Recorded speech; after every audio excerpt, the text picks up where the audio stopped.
What's up, everybody? Welcome to PSI Love You XOXO episode 36. I'm one of your hosts, Greg Miller, alongside the Pride of Long Island, Colin Moriarty. It's good to be here with you today. It's good to be here with you today as well. What did you play this weekend? Not much. What have you imbibed in? Not much. You played a bunch of stuff. You didn't get deep into stuff, but you played stuff. Yeah. You turned on Shadow of the Beast for 30 minutes, 30 seconds. No, I beat Shadow Complex 100% of that on PS4.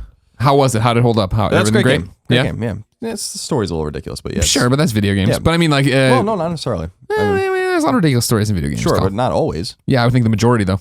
Sure, but this is... this game has potential to have a cool story. Okay. But that's not why you're playing it. Sure. So Very, very well designed. Is the story not good, or is it just crazy and loony? It's just dumb. Okay. You know, it's just, it's a story I should like, but I don't. Mm-hmm. And then I played Doom for a few hours, and I really like it. Yeah. You gonna get back to it? Yeah, definitely. I'll definitely get back to it. And then I played Homefront, but very briefly, like an hour. Is Homefront out, or do we have that super early? Homefront's out this week. Okay. So by the time this posts, People should embargoes be and able to everything. buy it, exactly. Doesn't run that well. Yeah, I didn't notice any technical hitches in it when I was playing, but I mean, I played really only through the tutorial, so yeah. I wasn't really like in the open world or anything. Right. Like that. For me, I platinumed Uncharted. Finally, got it done Friday night. I played a whole bunch of multiplayer with the kids. Then the next morning woke up, put in Doom, played the first 2 levels. Like, all right, cool. Like it's beautiful. It is a beautiful game. Runs super slick, super well. But like, and I liked that it wasn't like shying away from what Doom is with like the fucking heavy metal and the gruesome kills and stuff. And I was like, all right, cool. I'm not a shooter guy, really. I just wanted to see what it was like. I'm out. Put in Homefront.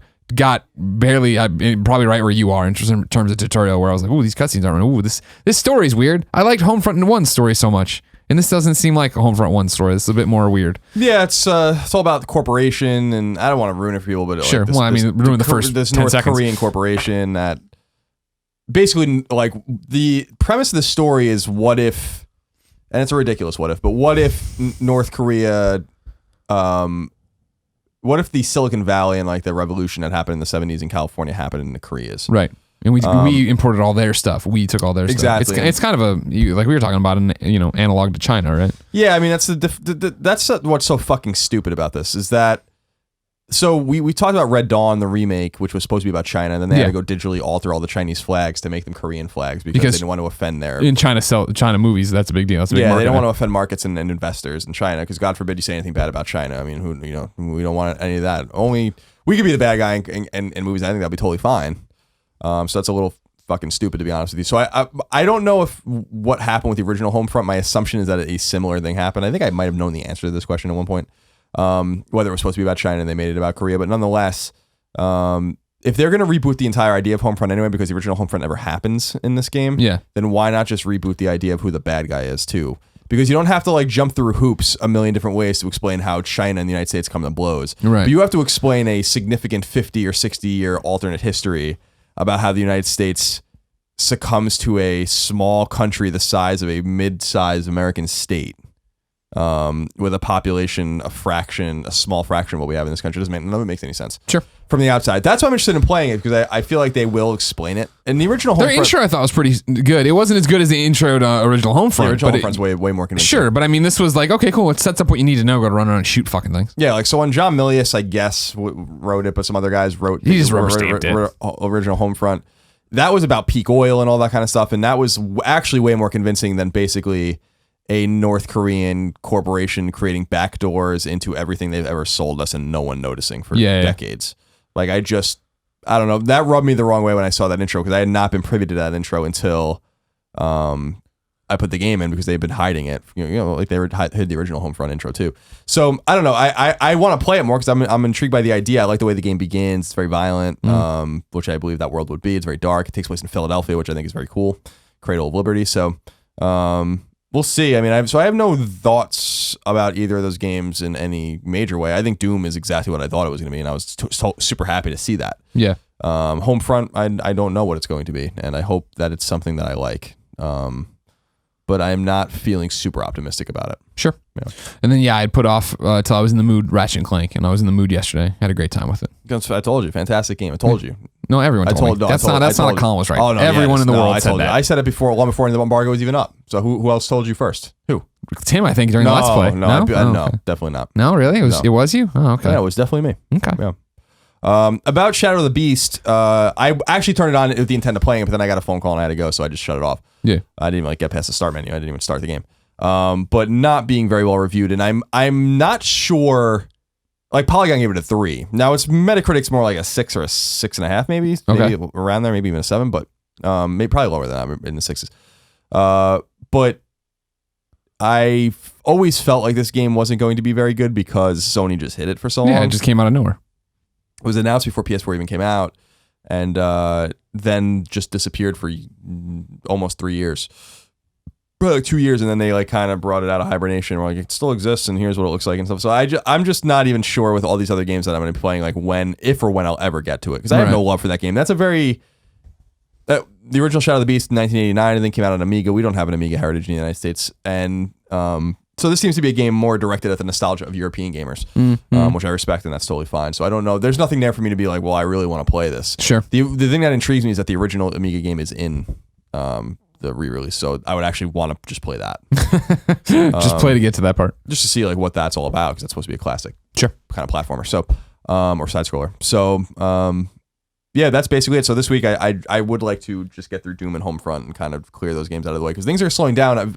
We forget too, as we'll see on the drop, I think, that Valkyria Chronicles. Yeah, we've had Valkyria for so long. We've had it forever. I really think is since it out February? Is it out today, the day of this posting? I think so. Oh, well then it's great. There you go. Yeah, it's Valkyria. It's totally Valkyria. I've played. Yeah, people have reviewed it already. Yeah, so I've played a couple hours of it, and it's more Valkyria Chronicles. Well, it is Valkyria Chronicles, which is great. It's the same problem I always have, even with games I fucking love, where it's like I'm playing, and I'm like, oh, Welkin and Elysian, it's back, and I'm playing, and it's like, oh, yep, I remember this. I remember all this, and that makes it very hard for me to be like, now I'm going to dedicate 20 hours to playing it or whatever. Tell me this: is it, because I've never played Valkyria Chronicles, but beyond in a cursory, only in a cursory way. But it's a game that's right up my alley, I think. Yeah. No, you'd like it. It's turn-based, grid-based strategy. It's not grid-based as much. It's turn-based, yes, where you move your whole team around, then you end your turn, and then they move their whole team around. You have command points. When you spend a command point on a troop, you can then move them, and you have a movement bar. So it goes from, whereas grid-based, it's like XCOM, right, where you draw the line and go like that. Which I don't like. Yeah, this is not that, and this is one of the reasons I think I got so hooked on it when I started the franchise, however many years ago now, is you take over the character in the third-person perspective, which I love, and then you can run however you want, wherever you want, as long as you have the movement bar up there. But you can fuck yourself and waste... You can fuck yourself in the game? Yeah, oh yeah, totally. Turn the gun around. No, and then you can just run off, spend a movement you shouldn't have done. Whereas like XCOM kind of, or like a grid-based, would lock you in a way where it's not like you're going to run out of movement points or whatever. This time you could easily like burn off a whole bunch of movement points before you get where you need to be. And what about like equipment and all that kind of stuff? Like guns and such? You buy things like armor and equipment and all this? Yeah, I mean, you have different classes of people. And this is like... And you can change classes? Not on the... Well, I mean, you can send... You have different classes and they're given to you in terms of what's going out, right? Because I think Valkyria Chronicles 2 was a big deal. That I'm not sure of anymore. It's been too long. Because I played this, like, we've had it for a month and a half. And I played the first night I got it. And is it non-linear? Can you go back? You can go back and replay missions. And there's optional missions? Side quests? Or side missions? I don't think there's side missions in terms of that. I mean, like, it plays out like a storybook. You're not selling it super well for me. Well, I mean, I'm also really rusty. Again, I have not committed all the time. No, I think that's definitely the opposite of what everybody thinks of Valkyria Chronicles. Sounds like a bad game. No, I don't think that's the case at all. So maybe I'll get to that eventually as well, but I don't really have time for bad games. So sure. Yeah. So that's basically all she wrote. Okay. Yeah. If you didn't know, ladies and gentlemen, this is kindoffunny.com's PlayStation podcast. P.S. I love you. XOXO. We post it every Tuesday at 9 a.m. Pacific time on kindoffunny.com, of course, which is youtube.com/kindoffunnygames as well, and podcast services around the globe as an MP3. So make sure you like, subscribe, share, get it wherever the hell you get it, and just enjoy yourself, all right? Let's begin the show with what is, and forever will be, Roper's Report. Time for some singular possessive news. There are 17 items on the list. Baker's dozen. A lot of news today, this week, but a lot of like financial news and things of this nature. But we'll start with the most interesting of all, I think. Number one, PlayStation 4 was once again the best-selling game console in the United States this time for the month of April 2016. Now, why does my mouse not work? Like, my mouse is kind of like, shit in the bed. It's a thing here where Sucking. there we go. Yeah, I don't know. In addition, MPD has reported the top 10 best-selling games for the month at retail in the U.S. They are in order: Dark Souls 3, Ratchet and Clank, MLB 16 The Show, The Division, Grand Theft Auto 5, Minecraft, Quantum Break, Call of Duty Black Ops 3, NBA 2K16, and Star Fox Zero. Of the multi-plat games, Dark Souls 3, The Division, Grand Theft Auto 5, and NBA 2K16 sold best on PS4, while Minecraft and Call of Duty Black Ops 3 sold best on Xbox One. Ratchet and Clank and MLB 16 The Show are PlayStation exclusives. The show sold better on PS4 than PS3. No Vita version this year. And Quantum Break is an Xbox One exclusive, and Star Fox Zero is a Wii U exclusive. So many congratulations to Ratchet and Clank, which sold exceptionally well, and I assume continues so well. I assume surpassed their expectations, but who knows if that's true or not. Number 2, Hideo Kojima has given an interview with Japanese magazine Famitsu, as translated and passed along by Silicon Era, that sheds some light on how his deal with Sony came together and what we might expect from the new game. So instead of like kind of boiling this down, I'm just going to go and read the questions and answers. Okay, I'll allow that. Again, this is from Silicon Era. The question posed by Famitsu says, after leaving Konami, you immediately opened a new studio, but did you actually want to take some time off? He says, quote, I did want to get some rest, but taking some rest means my life tempo will go out of order, and nobody would forgive me for that. I'll need about a year to warm up. As for now, we made the logo and webpage. Been at a temporary office. End quote. Thank you, Kojima. He says about the logo, quote, I can't say yet, but the secret is found in the logo. The whole body of the logo actually looks super cool, and we're planning on making it into a figure. And I think he's talked more about this since. But there was a whole bunch of terrible Photoshops he was retweeting yesterday of the logo being put on all manner of body. The reason for making the first title with Sony, quote, this is my favorite. Okay. This is awesome. Okay. I've had offers come from all around the world, but they all work in Hollywood method, and I didn't feel like doing any kind of detailed presentation. That's when I was wondering who would trust me who would trust me with just a rough concept. And that's when I found Sony. They're giving me a vast amount of freedom, which makes it very easy to work with, end quote. It's an amazing answer. That's awesome. He's basically saying, I didn't want to do anything. I don't even know what I didn't feel like working that hard. I didn't want to take the time off, but I didn't want to throw out my work cadence either. That's an amazing answer. Good for him. Very honest. Fuck it. He's Hideo Kojima. He can do whatever the hell he wants to. About his new title, quote, it's an amazing game. Along with the plot, characters, and game system, I'm brainstorming everything equally. Some parts are very new, so I'll need to experiment with it. I won't say that it's an open world title, but those that enjoy playing today's AAA titles, such as The Division and Uncharted, will be able to play it smoothly. When it gets announced, some may think it's not as way out as they had expected, but I'm sure they'll understand once they play it. The genre is action, end quote. And then about VR, quote, I'd like to make something for it, but we don't have anyone. I believe VR holds a key to game development. VR gave me a close sense of when I played on the Famicom as a child. I definitely believe that a new world will be born. And that quote was added by Yoji Shinkawa, who's the artist at Kojima Productions. Mm-hmm. So there's that. Some tidbits, a little bit of stuff there. Yeah. You'd expect action from him. Sure, I just like the whole, like... I didn't want to make a presentation. I didn't want to go in and talk to anybody. I just called up Shu. Can I have some money? Great, done. It's a pretty awesome answer. Number 3. Disney Infinity has been discontinued, and the studio responsible for the series, Utah-based Avalanche Software, not to be confused with Avalanche, the studio behind Mad Max and Just Cause, which is fine, has been closed. The closure of the studio and elimination of the IP will cost Disney $147 million, and around 300 people lost their jobs as a result of the decision. Disney will no longer be publishing video games, according to Ben Fritz of the Wall Street Journal. So our very best goes out to those that lost their jobs, of course. Lots to be said about this. By the way, lots of stories about this circulating on Kotaku and other places about what happened behind the scenes, Disney's decision, why they made this, and what was going to be in Disney Infinity 4.0. Which sound awesome. Disney Infinity 4.0 sound like the Disney Infinity everybody wanted from the jump. But we'll get to that in a second. Brown Bear wrote into kindafunny.com/PSQ, just like you can, to get your question read, and says, hey, Colin and Greg. Is the discontinuation of Disney Infinity a big issue for the industry? Even with all the new Disney movies out there and some huge ones on the way, it isn't making enough money to be continued. Is this just a sign of the times and the way the industry is changing, or should we be more worried? Thanks and keep up the good work, Kevin Brown from Ireland. It's an issue. I think it's a total. I think this Toys to Life thing is obviously a gimmick, and I don't think it's going to be around forever. Well, how long's forever? I don't know, probably not much longer. I mean, I think the only reason Lego... We talked about this, I think, at Colin and Greg, or maybe on the Gamescast. So there's a detailed conversation about this. We don't want to retread it. Sure. There are some crossover listeners. This was predictable, And Lego, I think, is the salvation of this simply because the Lego has more utility than just the in-game The figures. thing. This is what it comes down to, Greg. This isn't a cheap way to play games. And if this is really targeted at children, and it is, then this isn't a sustainable way to play games. Why do I have to buy a $60 game, or maybe more than that, to buy the portal and all this kind of stuff, and then I have to buy toys to activate things that are in the game? It doesn't make any sense when you have these robust experiences that are $60 out of the gate. Like, it's all these extra steps. And I think that, I mean, first of all, Disney had a significant write down on this of basically the equivalent of 3 AAA budgets. I mean, that's a lot of money. A lot of money. So the capital investment in making these games is high. 300 people lost their jobs at that studio. So there's a lot of people working on this game. And then it's not just the game and making the game. It's making the toys and QAing all that kind of stuff and molding it and finding retail partners and shipping more things. And you have to buy more things to sell more things. And there was one of these stories saying like that they ate like 1 million Hulk figures because they made too many of them. Yeah, they anticipated that being super popular. And it didn't pan so there's all these ways to fuck up. Right. And that was the thing, is that the game, from what they were saying, was selling well. It was received well, but it was the cost of making too many figures. And I think parents are going to become privy to this kind of thing because now there's a whole, I don't know how many hundreds of thousands or millions of people that bought these games. That, you know, parents are being like, well, we got burned. Like, this is over now. And we could have chosen Skylanders and now Lego's out and my kids are older now, whatever. I'm never doing this again. Yeah.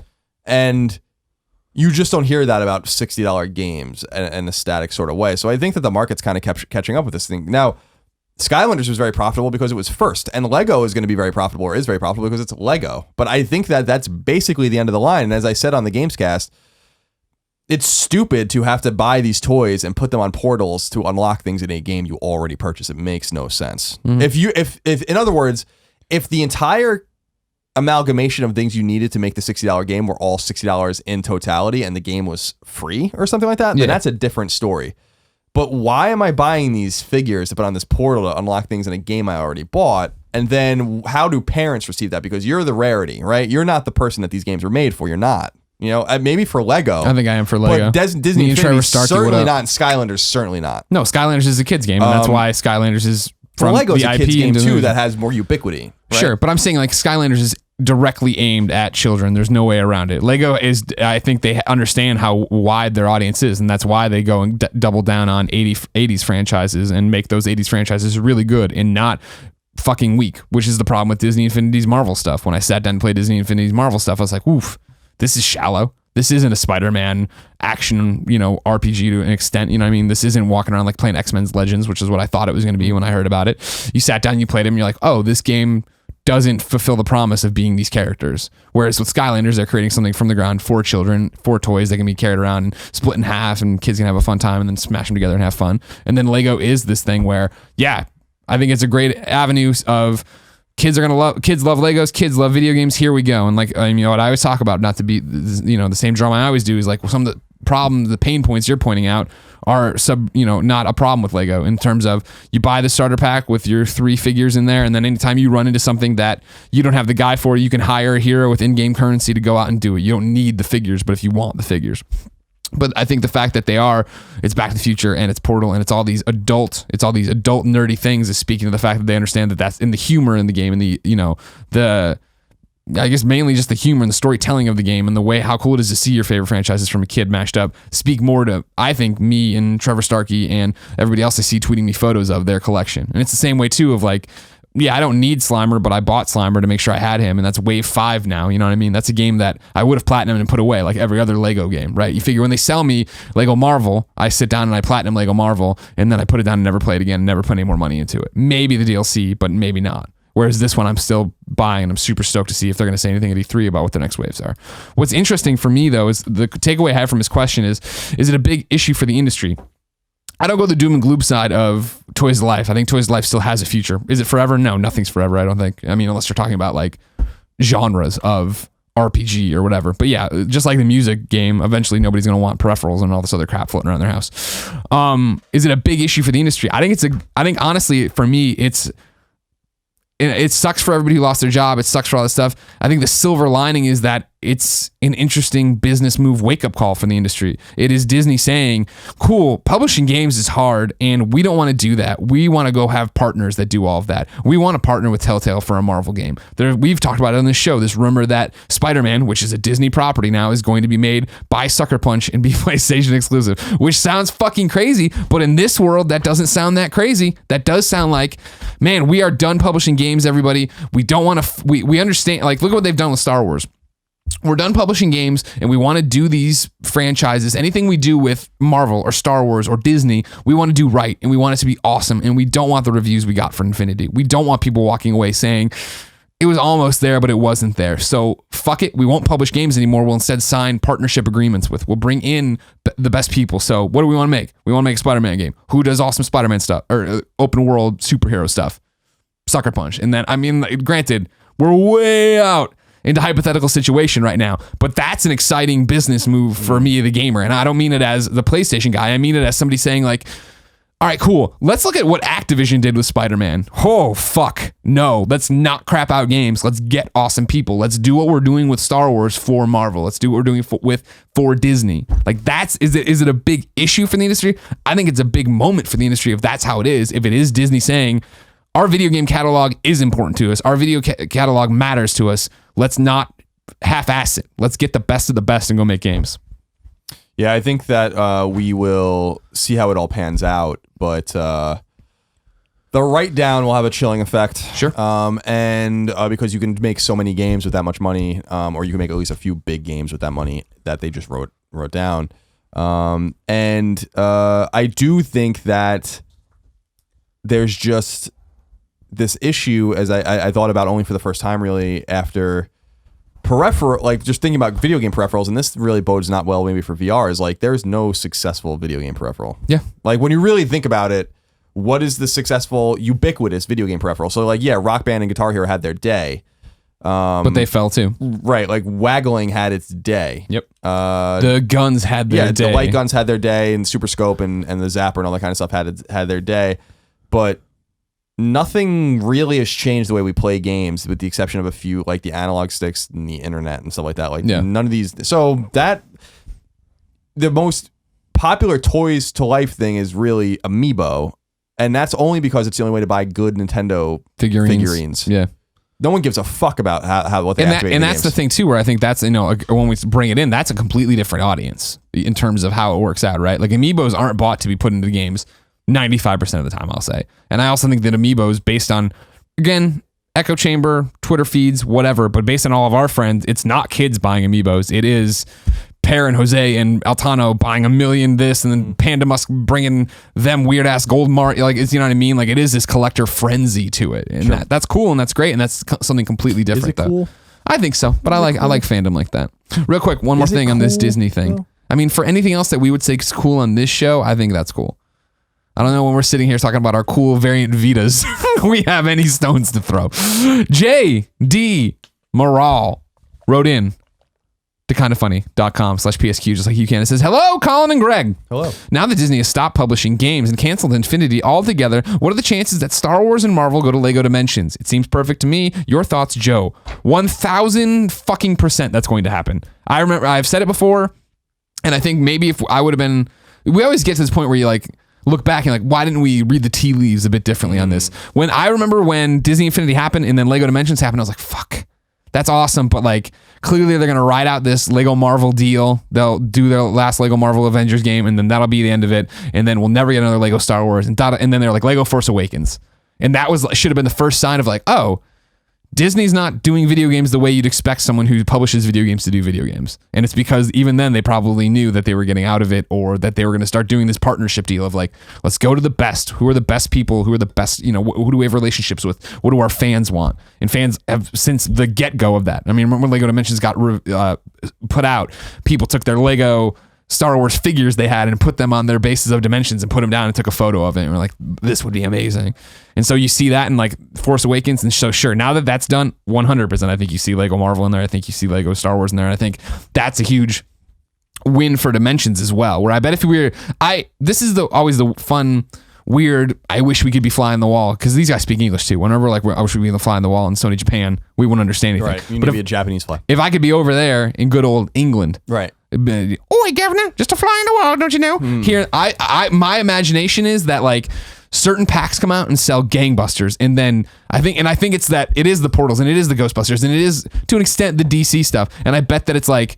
I bet Scooby-Doo didn't do as much. I bet that like Ninjago doesn't do that much. And I don't know. But again, that's just like, I don't give a shit about Ninjago, but I expect most of the people who care about what we say and play LEGO Dimensions and talk about how much money they've burned, they send me photos of their stuff, and I don't see Ninjago figures in there. I see Jurassic World. I see Portal. I see the Ghostbusters. You see a lot of shame? No shame. There are a lot of people putting them in the collector in little cases that I like a lot. I just bought my second toolbox to house all my LEGO Dimensions guys. Yeah. So I'm gonna have one that's just the people, and then the one that's just the cars and accessories.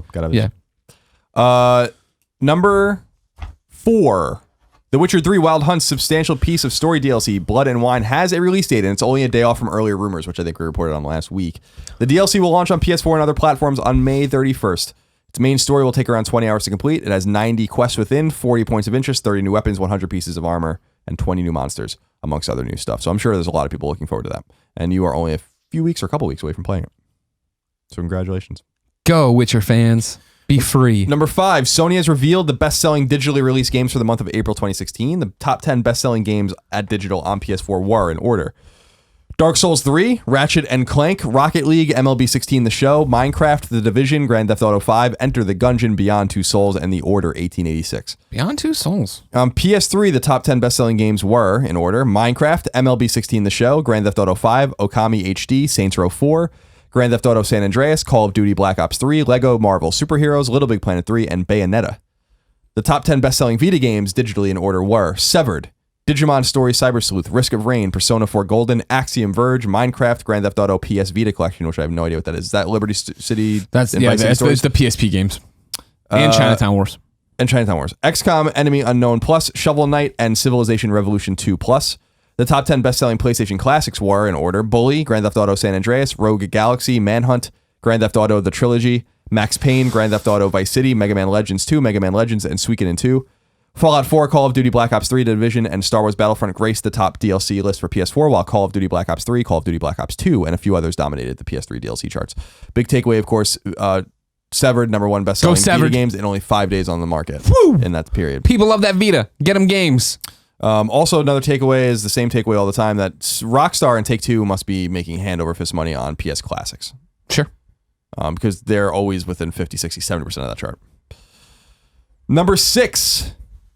New information is coming for Gran Turismo Sport, the upcoming all-new entry in the Gran Turismo franchise, and that information may be out by the time you hear this. Oh, no. On May 19th, Polyphony Digital will stream new footage of the game, as well as a ton of new information about it. We'll report back on next week's episode with all we learned, so you can look forward to that. Please look forward to it. I bet they talk about cars. Maybe motorcycles if you're lucky. Please look forward to it. I'm sure there'll be a very long segment about damage and how it's there, but it's not severe. And we'll talk about shifting stuff. Number 7, that's enough. Number 7. A sequel to Star Wars Battlefront is coming sooner than you might think.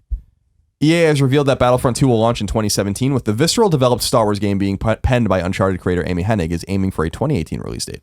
Battlefront 2 may focus more on the new movies, something that hasn't been possible since the original Battlefront came out in 2015.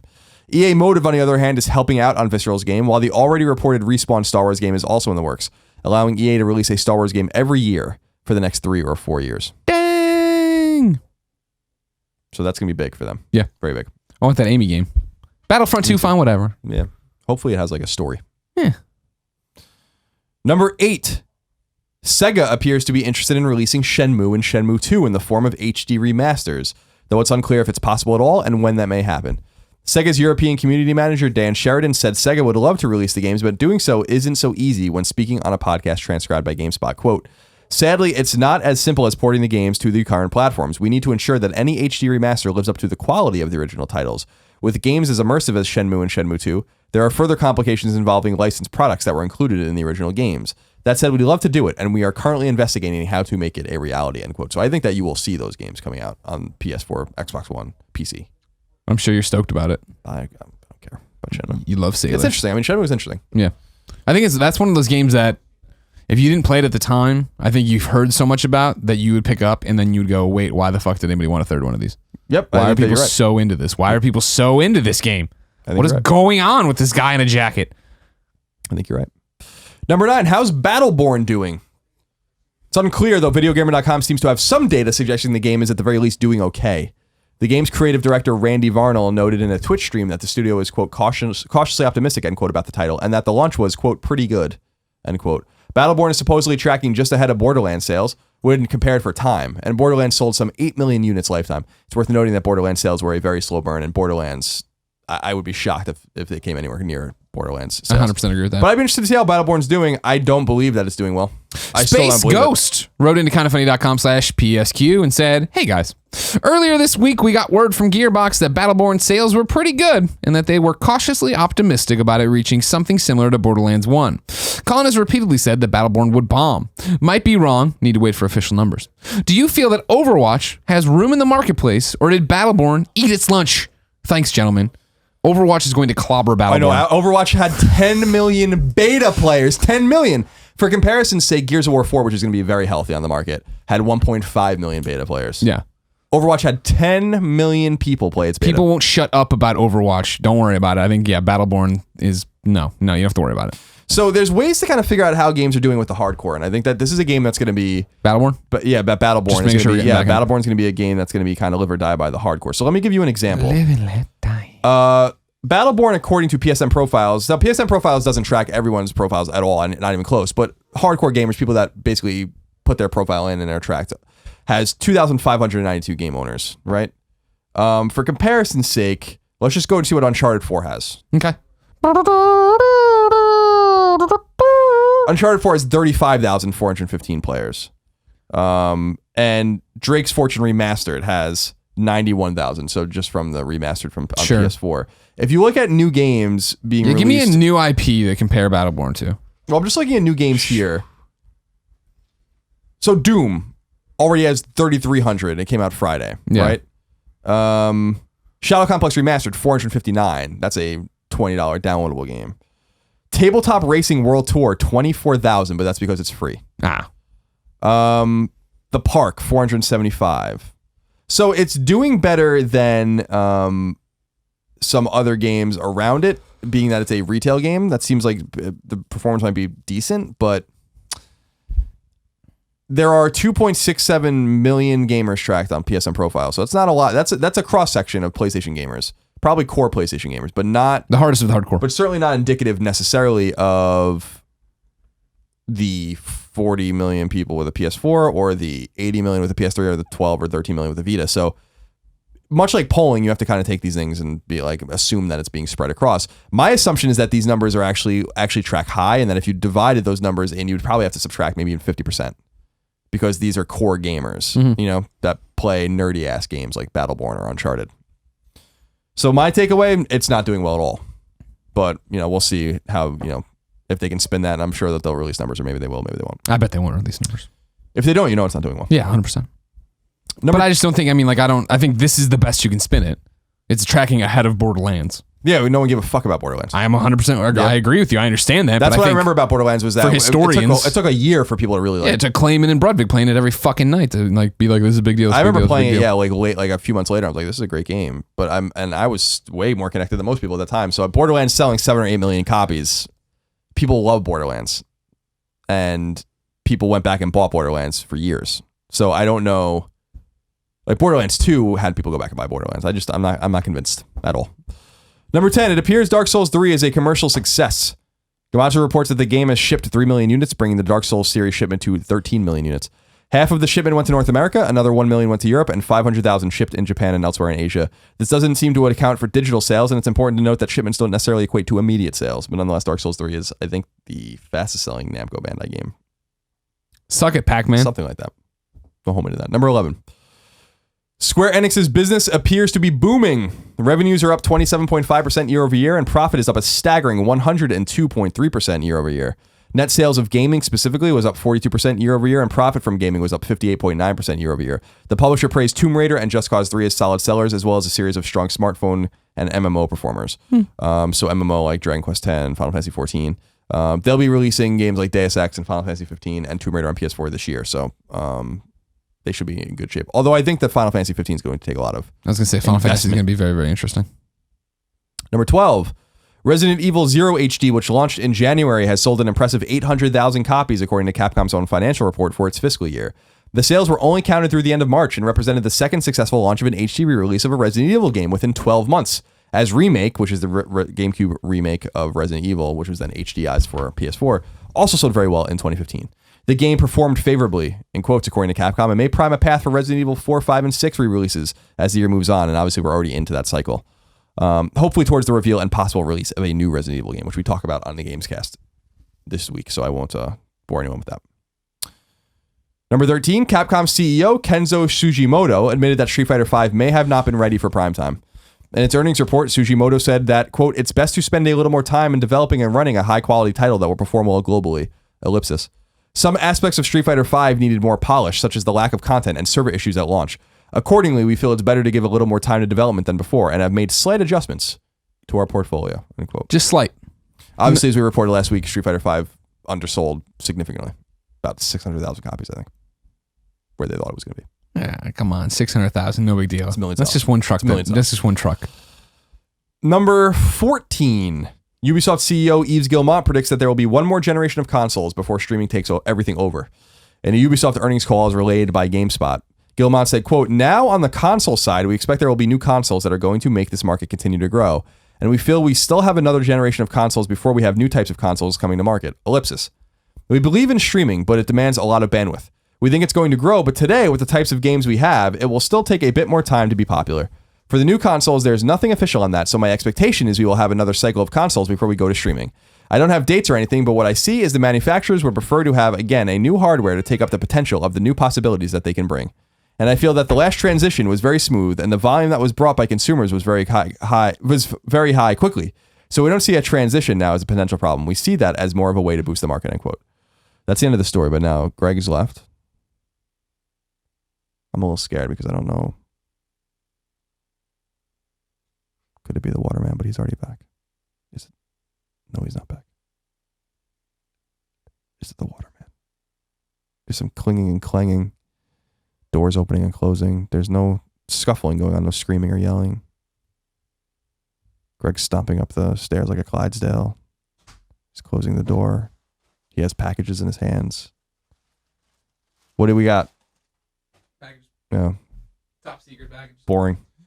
All right. Waterman. Number 15. The Division is officially a commercial success. Ubisoft revealed that the game has 9.5 million registered users and that active users, which they didn't reveal a number for, are spending 3 hours on average in the game each day. Far Cry Primal exceeded expectations, selling better than any game Ubisoft ever released in February. Is that the end? That's the end of that. I still don't believe that Division stuff. That's a spin. Because the Division stuff is not going well. Because I said in Colin and Greg Live when we read that story, right? That's great. What a great number of like people who've played the Division, and but then like you say in the story, you know, they're spending 3 hours a night, but they didn't release how many people are actively playing it. The drop off I've seen, and talking to like even Ty, who Ty and Fran, we were all so gung ho on it, so into it. None of us are playing it. And Ty's like, I'm not. I was talking to him this week. He's like, I'm not going back to the Division ever again, probably. And you look at the Reddit and everyone's furious. And you look at the posts from the developer who are like, we know we fucked up the first expansion, first patch, whatever. Like, we're going to work hard not to have that. There won't be exploits. There won't be this. There won't be that. PC's totally fucked with hackers and stuff like this. I don't know. I think there's a dark story happening beneath the surface of that. And how much they talk about Division from here on out will be interesting. And not to mention if they can salvage it when they put out more stuff. I think they will. I mean, I think we'll see a sequel probably sooner. So yeah, like, I agree with that. I think we'll see the expectation. All right, so this will probably be the opposite of the way that Destiny was treated, and that Destiny 2 was supposed to be out way sooner than they thought, and then Destiny was so popular that they're like, we can kind of squeeze water from a stone or blood from a stone. Blood from a stone, yeah.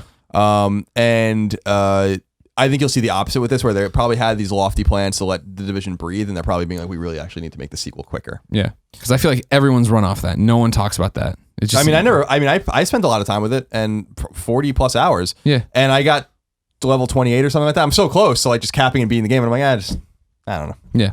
But I did, to its credit, I was in it for a minute. I liked that game. I totally dug the Division. It wasn't but until I did not play it after they patched it. Once we hit level 30 and we went out, and I was like, oh fuck. this is the treadmill. This is all there is this gear treadmill of going out and running the same things and spending my replay tokens. And I'm like, no, I'm good. Thanks. You lost me. Let's see here. What's happening behind me? Why do you keep looking at this? I'm looking at the clock. You're doing fine. You're doing great. It's still running. Well, I just like to make sure that we're not spending too much time on this news. I always look at the clock. I like looking at it. Number 16. Titanfall 2 is coming in the 2016 calendar year, and EA is anticipating good sales of the game, even as it launches close in proximity to another EA shooter also releasing in late 2016, Battlefield 1. GameSpot reports that CEO Andrew Wilson says, quote, shooters are a giant category in our industry, $4.5 billion. There's a very broad, diverse set of players who are looking to fulfill different gameplay motivations. Some people play very quick play, some people play more strategic, some people want both in different contexts. We feel we have a really strong position to deliver the broader set of gameplay mechanics as it relates to the first-person shooter genre across 2 titles. I feel very confident that we are well positioned to do very well in the category this year. Ellipsis. Titanfall 2 has evolved substantially from the first Titanfall. It will be on both platforms, which obviously means a bigger audience for Titanfall, particularly with the Sony platform, which hasn't experienced Titanfall before. But at the same time, obviously, the attach won't be anywhere near as high as it was with Titanfall because it was one of the first AAA titles for the new Xbox One. We think you're going to see numbers clearly larger than our first Titanfall. We've got expectations for it, but we try to be prudent in how we forecast that in our guidance, end quote. Be prudent. That to me says that Titanfall is not going to be a big seller for them. It will sell a few million copies probably. Yeah. But I think that I don't want to be too bold in my assertion, but I think Titanfall's kind of come and gone. Like I don't know that releasing Titanfall 2 in the fall is a good idea. If I were them, I wouldn't release it in the fall. I would release it in the summer. I'd release it in the spring. Yeah, spring would make sense. Just with, I don't care how people are nailing the new Call of Duty. That game's going to sell 15 million copies. Battlefield 1 is going to sell a ton of copies.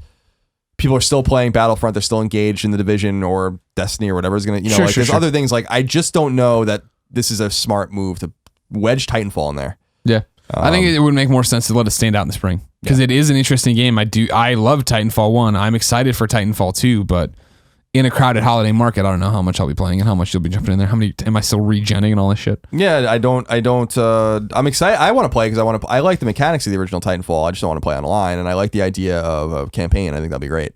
So I'm in it, and I want to play it. Yeah.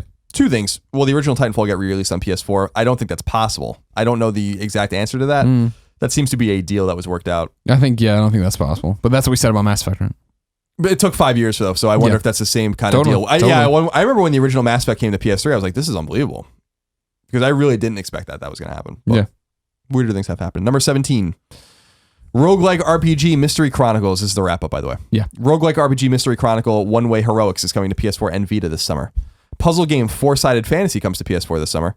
And finally, if you're still rocking PS3, a last-gen Call of Duty collection is launching this week and contains all 3 Modern Warfare games at a reduced cost. I think it's $30. I think all the games have some sort of online component, but I'm not sure you have to look into that. Some DLC. But again, look into that if you're interested in buying it before you do. I don't know much about it. That's it for the news.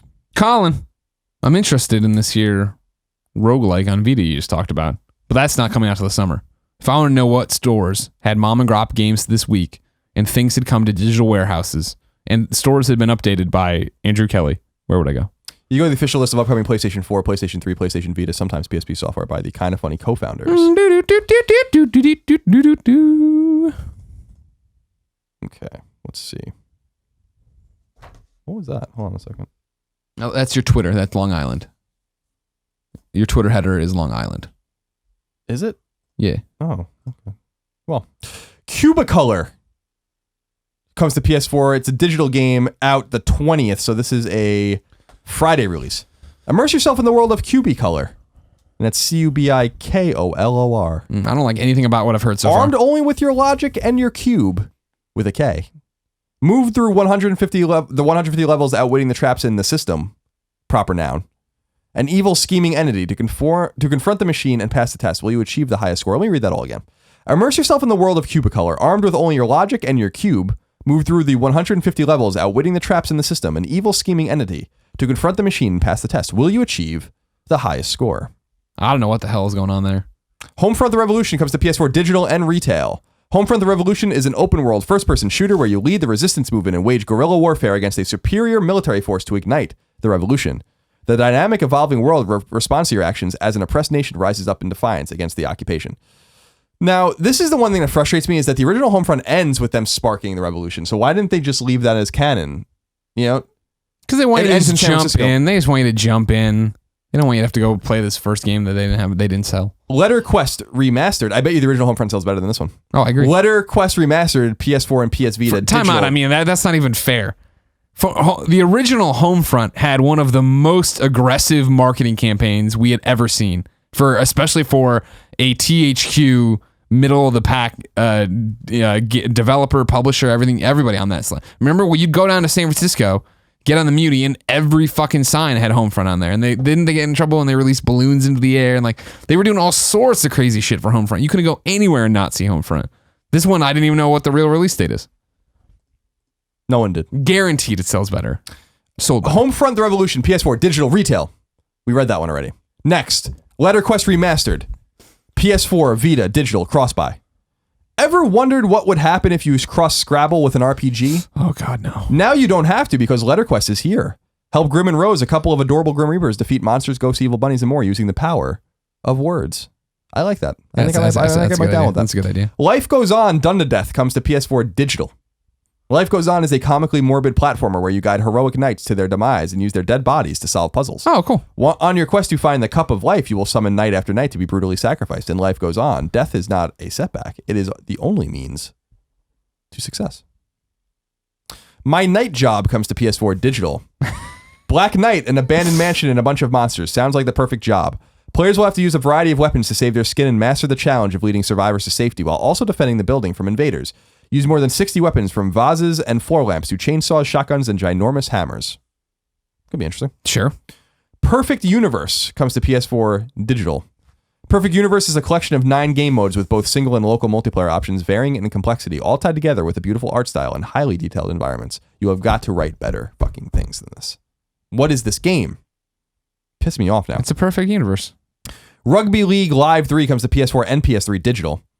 It's footy season. I'm not reading the rest of this.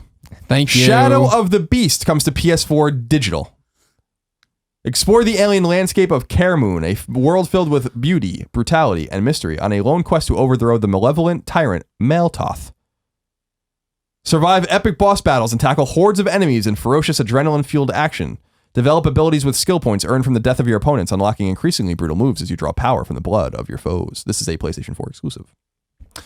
Shadwen comes to PS4 digital.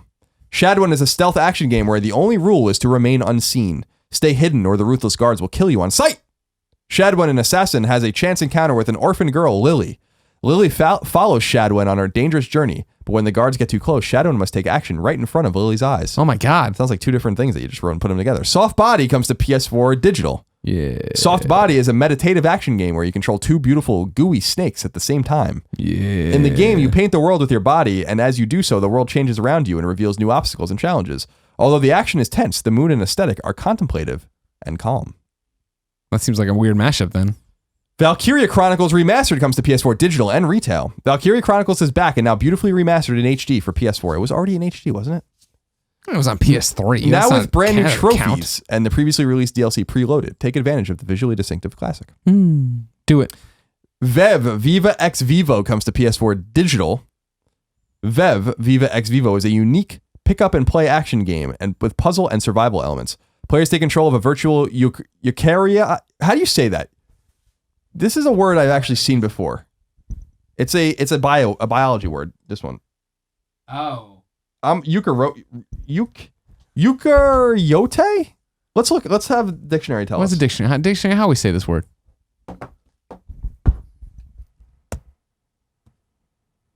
Eukaryote. Eukaryote. Eukaryote. Okay, let's go back. Players take control of a virtual eukaryote visualizer. Nailed it. A single-celled artificial life form which allows them to explore 4 distinct microscopic environments: freshwater, soil, blood, and cerebrospinal fluid. Oh, okay. Stop with your goddamn biology Some words. kind of fucking, we got Fucking some hate kind of biology. goddamn medical bio game over here, huh? Everybody get into Biology 101 with Vev. And finally, Wild Arms 3 comes to PS4, the PS2 classic, PS4 digital. Experience Wild Arms 3 on PS4. Desolate wastelands and eroded memories are the remains of a dying world. Sparse settlements provide protection from the harsh environments. Few dare to roam beyond the town's boundaries. The ones that do are proclaimed drivers. The ones that survive are heralded as legendary. Legendary. And that is it. Did you like Wild Arms 3? Not really, no. Okay, I can remember where that Wild from. Arms 1 and 2 I love. You love those, yeah. Okay. 1 is one of my favorite games of all time, as everyone knows. That is it for the games releasing. That means it's time for topic of the show. Yuka Riot. Yuka Riot. Colin, I got a humdinger.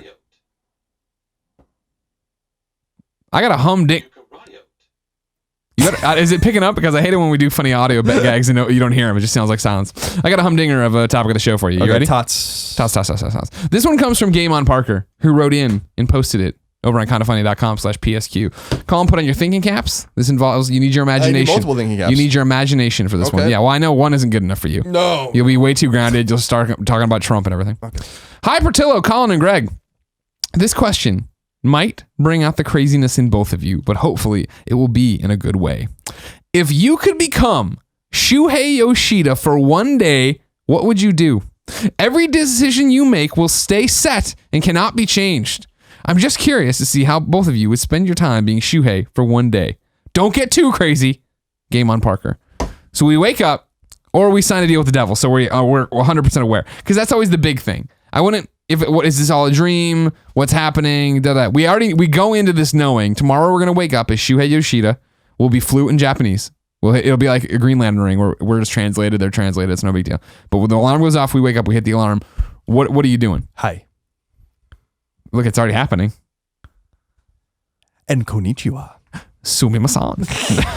God, I walk around Japan like a moron when I'm over there. No idea what I'm doing. Oh, no, because I told you the whole thing the first time I went to Japan where I was like, hi.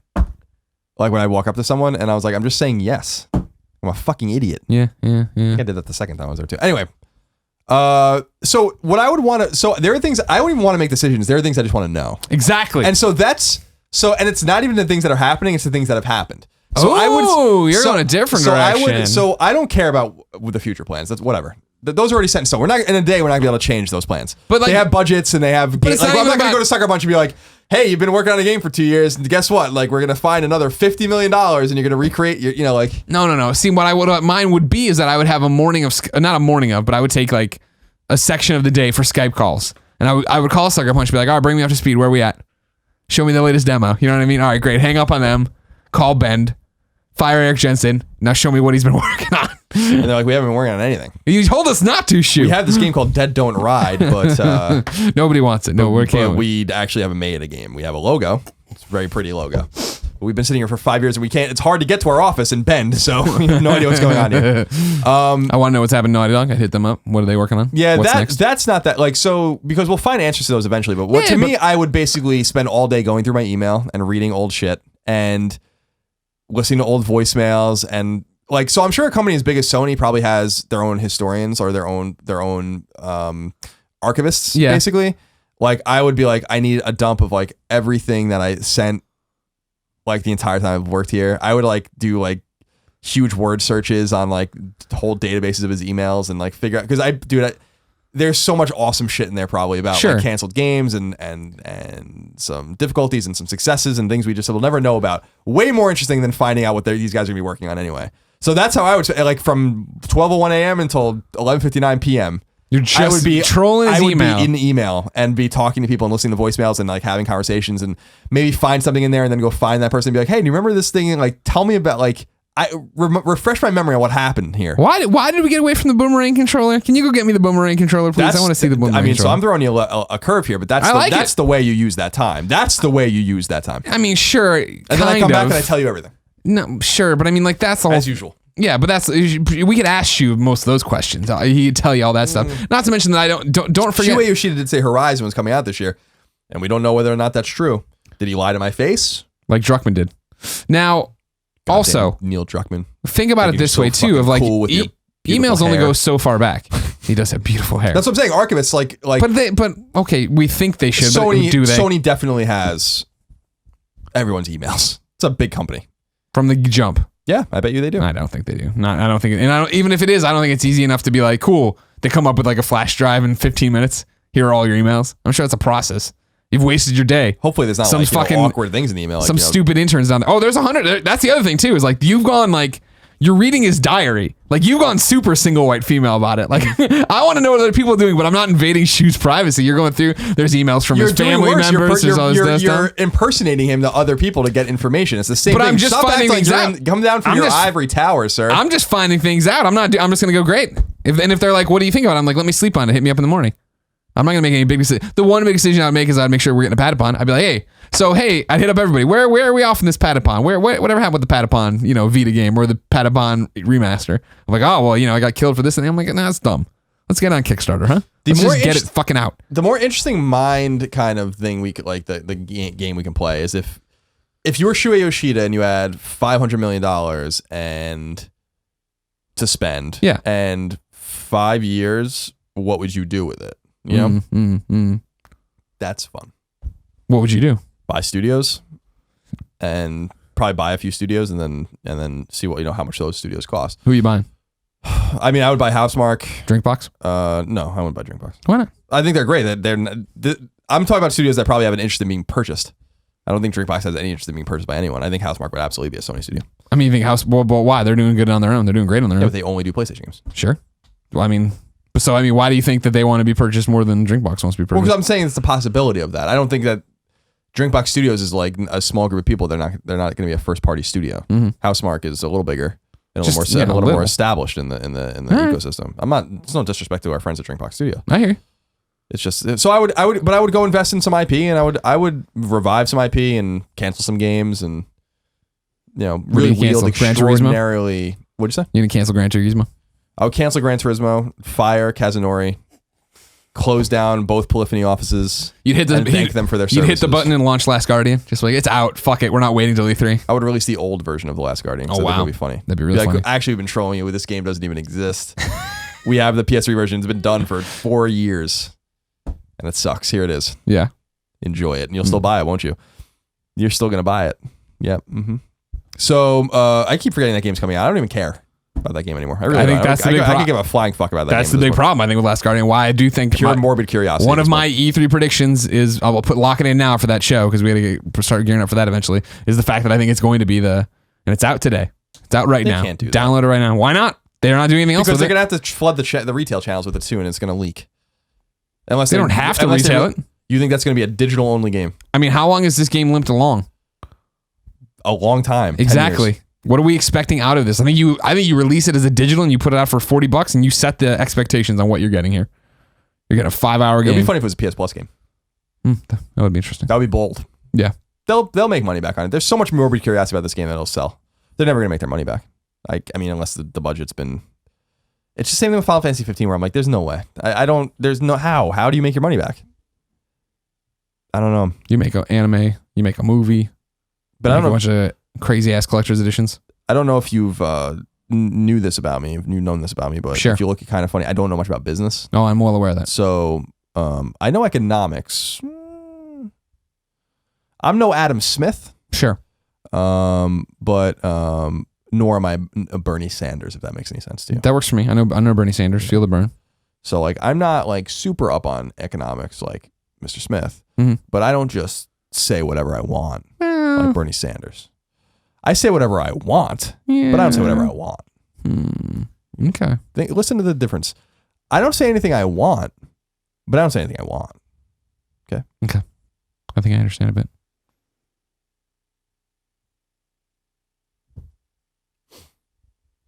So yeah, you'd be Japanese. That'd be cool. Yeah. You could order whatever you wanted and know what it was going to be off the menu. So that'd be cool. I can go in and order ramen and not play ramen fucking roulette like I usually do. Yeah, we just hit the buttons on the thing.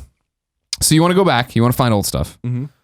You're trying to greenlight some. You don't want to buy. Let's just say for the sake of the argument. That's a different. But I'm just saying we knew it was coming and you had the 500,000. 500 million. Sorry, my apologies. 500 million. I mean, I would just greenlight obviously The Last of Us 2 is greenlit and a bunch of these other games, but I would invest in new studios because I think that Sony's. Someone made an interesting point on Twitter, just a listener of ours that this is a while ago, but an astute point, a simple point that I never really thought of, which is that Sony's playing like a really interesting game right now where they are investing a lot in second parties and investing a lot in talent that they don't own, but IP that they do own.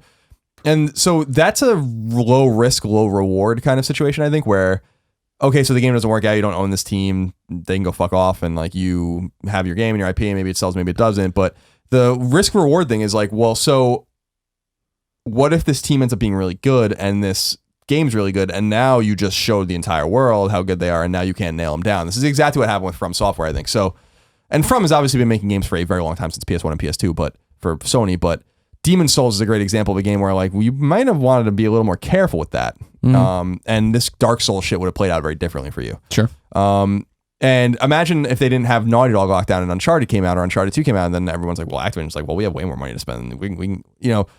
So there's something to be said about maintaining your own developers. It is high risk, high reward to do those kinds of things. And then you end up with Naughty Dog, you end up with Sucker Punch. And so but I mean, that whole thing, what you're talking about is I don't think they're mutually exclusive. I think that you invest in these second parties, and if you see somebody who's showing you signs that they could be Naughty Dog, you know what I mean? It wasn't like Uncharted was Naughty Dog's first game for PlayStation. You see somebody who shows that kind of potential, that's when you lock them down. That's when you give them the ring. That's when you sit there and go, okay, what can you do just for us? Just focus on one platform, just do all these different things. Make us the next big thing. I think that's when you lock them down. I don't think it has to be, okay, well, fuck, we let them go. You know, like you're saying, From Software had worked forever. And I don't even think, with all due respect to Demon Souls, it wasn't a game that you played and you're like, holy shit. It was a game that some people played and went, holy shit, and some gamers like, no way. And if you're thinking about big and mainstream and all this different stuff, like who they need to own, what they need to have, they didn't. I don't know if anyone played that and was like, we need to have these guys. Right, but Bloodborne was an admission that there was an accident, right? Well, I think it was an admission, yeah, that like we want to get these guys, we want to keep those kind of players with us. We want to give you a reason, those kind of players, because guess what? Demon Souls is the genesis and the seed of what becomes Dark Souls, but also for the player fan base as well, right? Where it's, I think, so many copies of Dark Souls were sold on PlayStation platforms because of the lineage. Sure. And I think that was the whole thing of like, well, why don't we bring that, make sure we still maintain that lineage? And it's also the fact of it's, you know, is my sense of importance of the first parties has dwindled over the years. Not that it's gone, but I do remember when I was sitting there and like they launched PlayStation Mobile and talk about PlayStation Mobile, and I'm like, this is the next step. This is them admitting that there's a PlayStation brand outside of the PlayStation hardware. And when that happens, that's when you flip the switches, and Naughty Dog is making games for every platform, and you know, Sucker Punch is making games for every platform. And this has been the generation where we've seen that traditional logic not work, right? That it doesn't matter. The fucking system can't be stopped right now, and it just got its first. You must have AAA exclusive from a first party. You know, Uncharted is that game. And before then, it has been these second party deals. It has been your Bloodborns. It has been games that are great, but also that they're just dominating the third party conversation, where Destiny is PlayStation and this is that. Bloodborne, I think specifically was, even though it's a first party published second party game. It was a stroke of genius. It really was. It was the best you could do in a situation. Because I'm sure they were like, fuck, like, see, they could have published Demon Souls in the States and they didn't. In the West, they just didn't publish it, and they didn't think anyone would care, and that was a mistake. But if I looked, it's the same thing I've said before in the past. If I looked at that game, I'd be like, there's no way in hell we're publishing this game in the United States. So it's the same thing we said about Minecraft. People passed on Minecraft. Like there's great stories about like what happened with Minecraft situation before it blew up, where everyone was like, what the fuck is this? And if I looked at that game, I'd be like, fuck this game. Right. It's garbage. Yeah. You know, there's just only so much vision you can have, no matter how smart you are.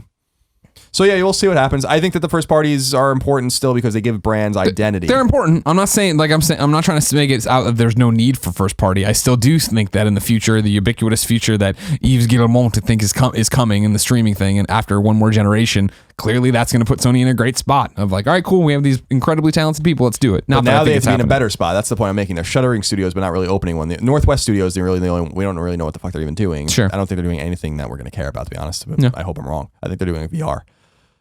So we care about VR, but I want something, you know. So it would just be nice for them to fold in some of these some of these other studios that they work with. Yet again, but yet like these are de facto. Housemarque and Quantic especially are like just de facto first party studios anyway. They don't make games for other people. And see, this is I guess my thing where I'm talking about. For me, Quantic and Housemarque aren't in the same conversation league. Where I think Housemarque's great. You know that I love Housemarque. Don't get me wrong, but I think that like. When I'm thinking of a first party studio, somebody Sony needs to scoop up and get them doing, and you look at the rest of their portfolio and who fits, I think Quantic Dream fits way more than Housemarque does. Housemarque's making great games, but they're making these great little, I'm putting it in quotes, little experiences. You know what I mean? They're not making these AAA first party games. And now could they? Of course they could. Yeah, but you need that, right? If you're going to spread the ball, then you need to have the $20 games and the studio. But my point to that is just I think there's always going to be a giant bucket of developers making those kind of games where that's not for your first party studios. You want to worry about somebody who's going to make something AAA and awesome and this experience that defines your company, defines your platform. And I don't think that necessarily that's what's happening with Housemarque in the same way that I don't think that's what's happening with Drinkbox, where I think those guys are kind of in that bucket already of like, okay, these guys are making great games. And if one of them went to Microsoft and was only making their games, that would suck. But we'd have another giant bucket still of like people who are making awesome stuff that's here. I don't think we need to get into bed with any of them. You like bucket analogies. I do. It's like how my old review score analogy. I like that a lot. Put all the 7.5s in here, put all the 8s in there, and then you just debate about what's in the bucket. We don't have to get into fucking 7.75 bullshit. Motherfuck it. Motherfuck it. 2 tiers in a bucket. Mm-hmm. Yeah. Colin, it's trophy time. What do you got for me this week? Let me lift up the old this lid. laptop. We lift him up to the Lord. It is right to give him thanks and praise. Raise you up so trophies can stand on mountains. All right, let's see. All right, so trophies, new trophies. So the interesting thing here is Kinetica has trophies that are live. Kinetica is, of course, Sony Santa Monica's very first game. Right. PS2 game. It's a racing game. This is before God of War for all you fucking noobs out there. Now, Kinetica looks like it's going to come out on PS4 maybe next week. Wild Arms trophies went up at the same time. Overwatch's trophies are live, so we'll take a look at those. Wild Arms 3's trophies we'll take a look at. Should we take a look at Magatag Mention Blanc plus Neptune versus Zombies trophies? Under no circumstance should we look at those trophies. Okay. Let's look at Shadwen's trophies and My Night Job's trophies. Does that all work for you? That works for me. Okay. So Overwatch. 53 bronze, 5 silver, 1 gold, 1 platinum. No one owns it yet. Let's see. So reach level 10, reach level 20, reach level 50. Win 100 games in quick or competitive play. Play a quick or competitive play game in a group with a friend. Collect 50 unlocks for a single hero. Earn 21 post-game cards in quick or competitive play. So obviously, being the nature of the game, all heavily online, heavily multiplayer, heavily competitive trophies. No, thank you. And there are, as you can tell, a shit ton of bronzes. Indeed, you can't really, I don't think, have any more bronzes than this game has. Because I would assume that you have to have, well, I guess there are games with no silver trophies, but are there platinum games with no gold trophies? I don't think. Yeah. There's games with platinums and no golds. Yeah, I want to say, because that's always the weird thing where it jumps from a silver. Could it be bronze, silver? The Walking Dead was one of those games? Let's check. I'll look into it. You keep working. I'll get back to you. Maybe I'm wrong. I wish there was a way to search it easily. Wild Arms 3's trophies. So 9 bronze, 13 silver, 5 gold, 1 platinum. Upgrade an arm attribute to level 5. It seems like a lot of these are story-based, different migrant levels. A lot of story-based stuff. Explore 100% of the world map. Defeat Ragu or Ragla for the final time. This is a secret enemy. Let's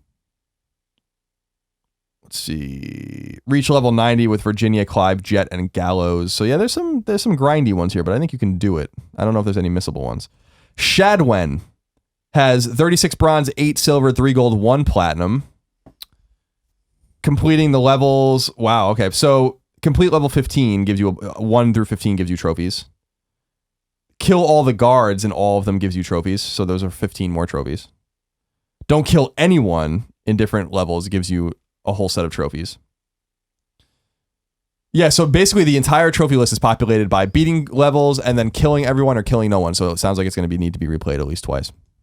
And My Night Job is the final one we'll look at. That's 12 bronze, 1 silver, 1 gold. Let's see. I don't really understand these trophies. This is a bad choice. For the record, no, there was a silver and a gold in The Walking Dead there. Okay. So anyway, those are the trophies that we'll talk about today. Not too many new trophies going up live of any consequence. Uncharted 4, by the way, people are really, you platinumed it. Yep. Let's look at the platinum list. No, okay, 913 people already have the platinum. That's people really getting crazy out there. Insane, actually. You got to do it. Yeah, I got to get to it eventually. I'm not going to anytime soon. Yeah, but I mean, I feel like it's going to be a while before you double back to it. Yeah, I mean, I'd like to play it again. I mean, I loved it. But there's just too many games, and I don't have enough time to play them all. I mean, that's the fucking problem, dude. I know. No, there are too many games. I 100% agree with you. Okay. So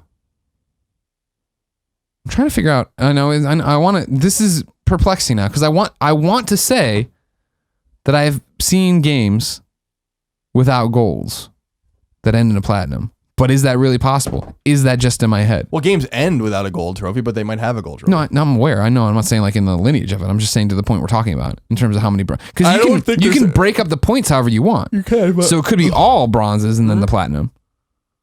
Someone out there knows the answer. I'm sure we'll find out. Okay, good. Let us know. We have one question for trophy time. It comes from Caleb for Tribe. He wrote in to kindafunny.com/PSQ just like you can. It says, "Hello, Colin and Greg. I think we can all agree that the best and most rewarding platinum trophy comes from a game that makes you do it in 2 playthroughs. One to simply enjoy the experience and the other to obtain collectibles, complete challenges, etc. I recall a discussion that you guys had about being annoyed with The Last of Us requirement to play through it at least 3 times. You both agreed that was too much. So this is my question. With your limited time, if a game allows you the opportunity to platinum it in one go around, is it unethical to play through with a guide the first time?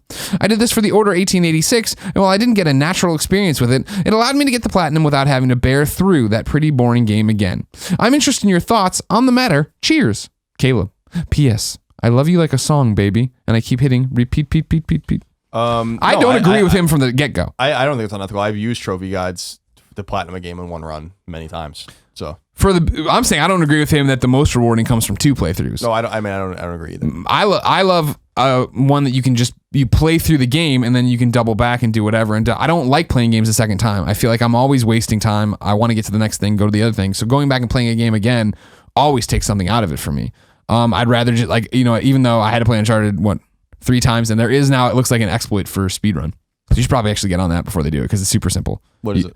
You have to just start from the last chapter or something? No, the memory, if the memory serves, we'll have to look it up, and everybody can look it up too, and leave in the comments in the YouTube video, is that you start a new game, play the first section, save it, quit. This is after you've already beaten it once. Come back through chapter select, load the epilogue, play through that, and choose the save slot over the game you just started, and then that at the end of the epilogue should click it over. But the initial report I said was saying it doesn't work every time. So it's like, I'll just do it the normal. I don't know. Yeah. I don't want to be labeled a cheater. But no, I would much rather it be that. I'm trying to think of a great example of it. I don't have one. But I mean, let's think if it was, I don't know why I can't think of one off the top of my head, but like a Fallout where I beat Fallout, great. And then it was like, all right, cool. Now I got to get to level 50 with the character. Now I got to go find these quests or do this kind of thing. And I don't want to restart, even with Fallout where it's like, all right, cool. Now go side with the other group. All right, now go side with the other group. Like I liked seeing those endings. I like seeing how that played out, and I would have done that on my own, but it would have been more rewarding for me not to have to go back and do that. Cause like I keep saying, like now the Fallout DLC is out this week, right? And I need to go through and figure out which one of my fucking saves I'm going to use and where everything is. Well, remember too that Fallout 3's trophies were bullshit because you had to reach level 10, 30, or 20 and 30 or 10, 5, 10, 15, whatever it was, with different karmas. Yeah, different karmas, and you can manipulate the shit out of it, and that's what I did. Yeah. But like that was nonsense. Like that sucks. Like that's not fun. No. And not at all. And so yeah, there's something to be said about, the enjoyment factor of the trophies as well. And I don't find replaying once again on the harder difficulty or to get collectibles, I mean, that's not a big deal. But I do like the idea of a game that can be beaten, even if you have to beat it on its hardest difficulty level, all of that. Just playing it once, and if you did it completely, then you get the platinum. I think that's totally fair. Yeah, and I don't mind. Like I like doubling back. Like I think Uncharted does it great with its collectibles in this one, right? Where you double, you want to go, you can go chapter by chapter and see how many optional conversations you missed and where you missed treasures. And it's not. I hate that cloak and dagger shit where you don't know if that's where it is. Even Ratchet with like gold bolts. You know what I mean? Last night I was looking at it before bed. I was like, oh great, okay, I know exactly where to go or what to do or like where I'm fucking up. And it's not one of those like fuck, where is everything? I hate that shit where you're left like when I lost the one blast shard in Infamous. Nightmares. Yeah, it's can't terrible. do that. Can't do that. Colin, it's time for the return of a segment. Dear Shuhei, word wrote into kindafunny.com/PSQ and says, hey guys, I have a request for Shu in the PlayStation Store. Actually, it's 2 requests, but both involve the same feature. Remember, if you have something for Dear Shuhei, you write in with a question, and then we read it here so you can make your plea to Shuhei Yoshida and the rest of the PlayStation Nation on what needs to happen on their PlayStation. But we take time off. This is the first time we've done this segment in like 3 weeks because a lot of you were just making little baby requests. At some point, the PlayStation Store added the wish list. You can click the heart on titles and add them to your wish list. I love this list as I get to keep track of the titles I don't own yet, but want to get some, here's some stuff he wants to add is what he's trying to say. Request number 1, have a notification for when there are price drops /sales/PlayStation Plus discounts for items on your wish list. I check the sales every week, but it would be nice if Sony could notify me when a title I've added on the list goes on sale in some capacity. Request number 2, allow me to share my wish list through a website link of sort. Like with Amazon, I can add things to my wish list, and when my birthday or Christmas is coming up, I can simply send the link to my family, whether they have Amazon accounts or not, and they can view the things I currently want. I want this to be a thing with PlayStation as well, allowing people who don't have PlayStation Network accounts to access my direct wish list and purchase something for me. I think it would be amazing. Please, Shu, make my heart happy by making the heart of the PSN more useful. Sincerely, Owen. P.S. I think I love you, but I want to know for sure. Those were good. Those are reasonable. The wish list, why can't we buy things for friends? There's a whole bunch of little stuff like that. Sure. Now, granted, I'm always excited when I turn it on and it's working. Sure. Turn on, the It just PSN's works. up there. Great. That's good enough. I'm not asking you to tax the systems too much. Push this thing into a system where it can't go. Yeah, God forbid we have something usable. We're just happy. We're still, you and I are still here. We're looking at it. We marvel that it works, that the trophies load fast. I'm not, don't. Not as much to complain about as you. Don't put all this wish list stuff on the forefront if it's going to break the system, if it's going to break the network. Just take your time. Get it there. But like some of these, I agree with word that some of these would be good for wish list editions. Sure. Colin, Yes. let's keep it with the listeners. What do you say? Sure. We'll go through, see what they're saying. I have a whole bunch of Uncharted related questions, Okay. but not Uncharted like, hey, can you believe that Sully turned out to be a fucking robot this entire Right. time? That You know was what I mean? unbelievable. That was unbelievable, but that's fine. Let's start believe with it. Evan Wallace, who says, hey, fellas, Hello. I want to talk about game length in Uncharted. Why does the Order 1886 get grief for being a short game, but all Uncharted games can be completed in less than 6 hours, especially Uncharted 4 with the speedrun trophy? I'd love to hear your thoughts. Keep doing you, Evan Wallace. In what fucking universe Thank you. are you beating Uncharted in under 6 hours if you're playing it like a normal human being? You can beat the Order like a normal human being in 5 hours. Yeah, watching every cutscene, exploring the environment, trying to find the items. So I don't understand the question. No, I don't understand the thing either. I think he's totally, if you're looking at the trophy for the speed run in 6 hours and equating that to being like that's possible in your first playthrough, I don't think you can watch all the cutscenes in 6 hours probably the way the fucking game plays. Don't worry about it. It's not the same thing. It is not the same thing. Don't worry about it. That's an insult to Uncharted. But in terms of why the Order gets shit, the Order got shit for a lot of reasons. The length was not one of my main gripes with it. It was just a boring game. It was a boring 6 hours of my gripe with the Order. And I don't mind, like, look at me with Gone Home. I'll totally, ring fucking chapel bells all around the world for a game, and not if it's an hour and a half. That's not the point. If it's an experience that's mattered. Why do you ring the chapel bells for it? Because that's how you alert people to what's happening. You know what I mean? Okay. That's people hear the bells going off in their town from their Sure. church. Now it makes Everybody sense. pays It attention. makes a lot more sense to me now. Right. I don't think that's the main hang up of the Order. No, it's one that a lot of people definitely who are, haters want to lean on a lot. Oh, it's such a short game. That's not the problem with the Yeah, Order. if you're a clown, that might be the problem. But other than that, Not to mention there's so much to do in Uncharted and double back for and collect and see. Like, it's not the same thing. Sure. It ain't the same motherfucking thing. Brad Makakis Brad Makakis says, hey, Colin. Hello. He said, wait for the hello. Good job. And hi, Greg. I'm going to keep this short. Do you think any of the trailers and gameplay showings that led up to the Uncharted 4 reveal spoil too many of the cool sequences and location from the game? My friends are kind of bummed over the E3 show basically spoiling one of the greatest moments from the game, but I'm rather indifferent. I understand the need to build hype, but maybe there's just a better way to go about it. What are your thoughts? Thanks, guys. Brad. P.S. Say hi to Bertillo for me. I agree with them 100%. I can't agree or disagree because I intentionally avoided it. Yeah. So because I assumed that was going to be the But case. you still saw stuff. I saw some stuff and I was disappointed that I saw it. Yeah.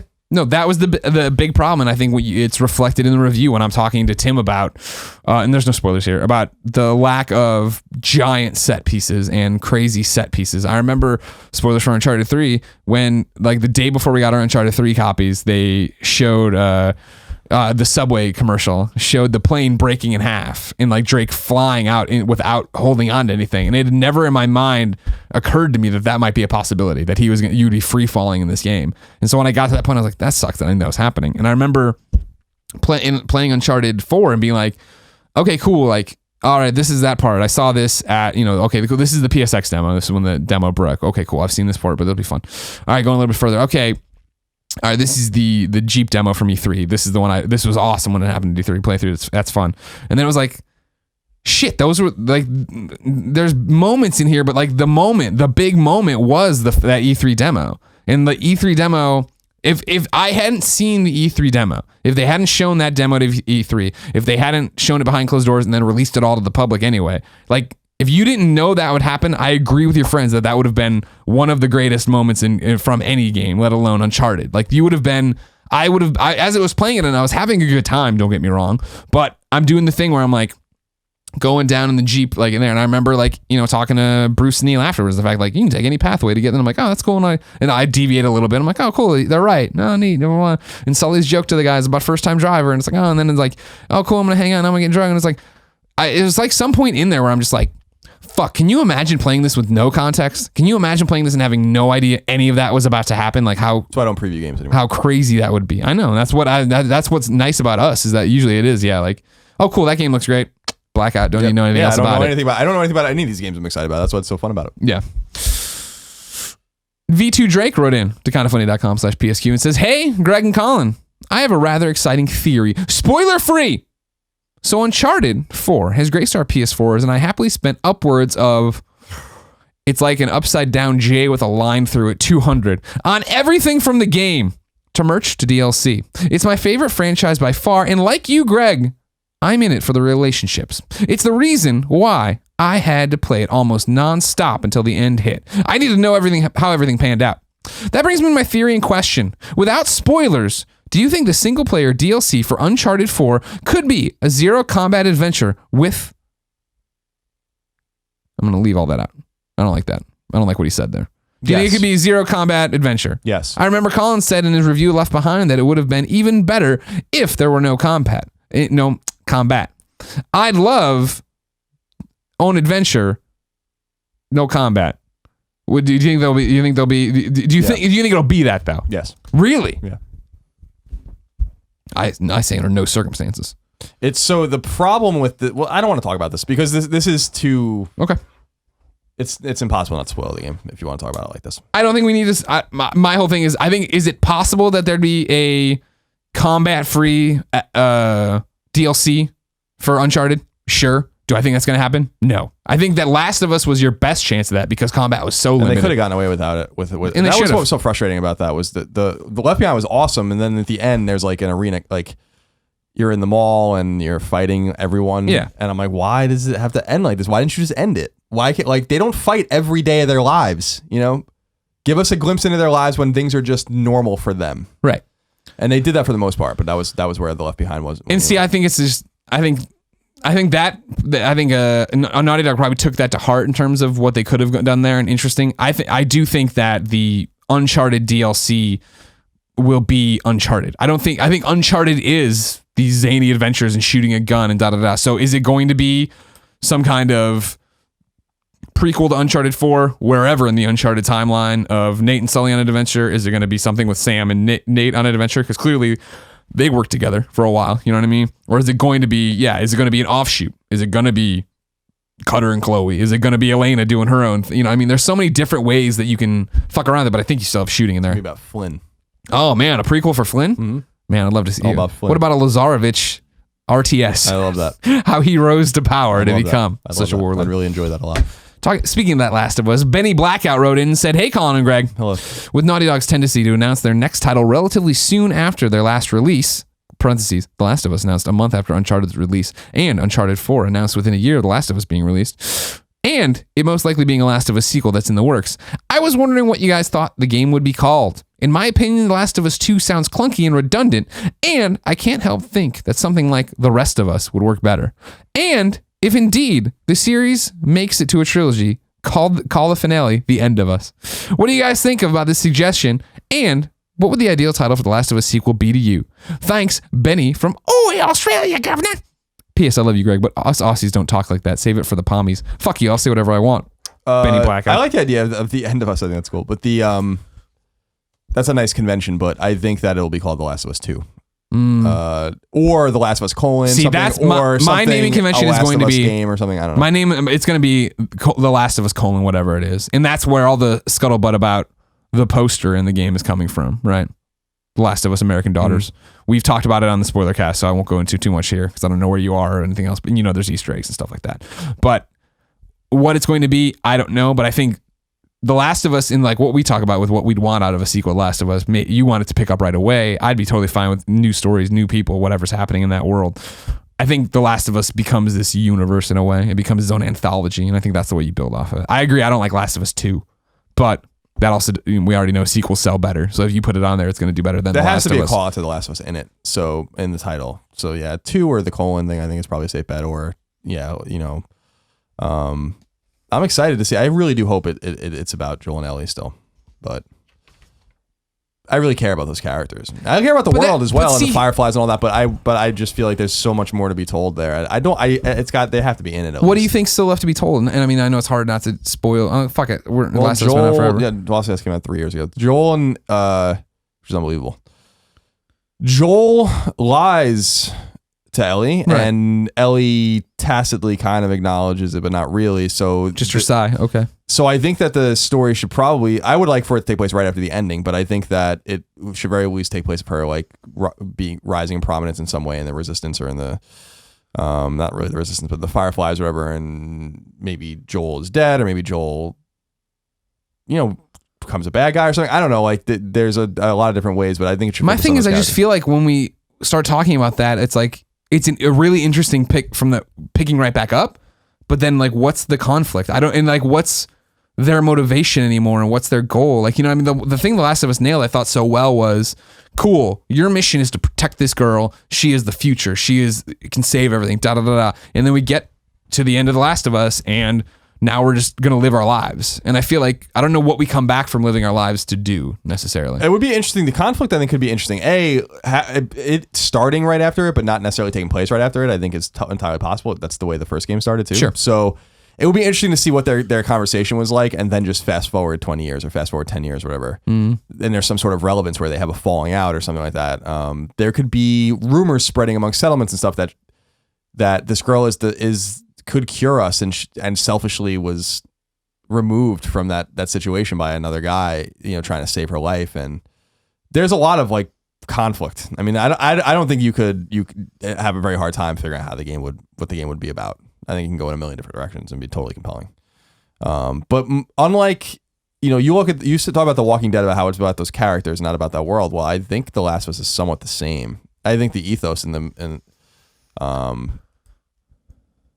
not even that. I think that the mythology of the universe is important, but I do think that like Joel and Ellie are your grounding. Sure, I mean they're the characters I care about in that universe, but so I think it would be a huge risk to make it not about them. But I think the other side though is then what you're talking about though is how much you care about Joel and Ellie, and I think that coming back to those characters could ruin it. Now, would they? Probably not. They're Naughty Dog. They apparently can't do anything fucking wrong. I keep waiting for them to fuck up. They haven't done it. So, but I think you could come back, and then it is this weird transition back into that world, those characters, those people. It'd be cooler for me to start on Last of Us, whatever the fuck it is, not knowing what is happening, whatever my motivation is, whatever my story is, and then you run into an Ellie who's 10 years older, who has been off, and trying to figure all these different things out. And then maybe she's gone bad or something like that. Yeah, even if it's different protagonists and different motivations, one of them has to be in it. And it would probably be Ellie. I don't know. We can dedicate a whole tots to this in the future because I do have a lot of ideas about how The Last of Us can go. But because unlike The Walking Dead, there is now the idea that there's a cure, like that this can actually be fixed. The Walking Dead, it's over. Like it's over in The Walking Dead, right? Like there's no, they mess with that with the CDC a little bit in the beginning. Yeah, the TV. But like not. It seems like there's a lot more complacency in that world, and in this world, even though it's more recent in that world, world there's complacency, yet there was also hope, and so I think that you can kind of play narratively with those. But I say we double down on it. It's another tots here. It's just the fact of like, I guess my problem. I see what you're saying, like, but the thing is, right, that only her and Joel know. Everybody else is dead. Now, granted, there's information out there. I guess you could come around and try to piece it all together. The Fireflies are going to go to that hospital and find everyone massacred, and they know. So it's not that only those two people know that this is the option. They all know, and they're going to sound the klaxons that this is like this girl's now a fugitive, basically.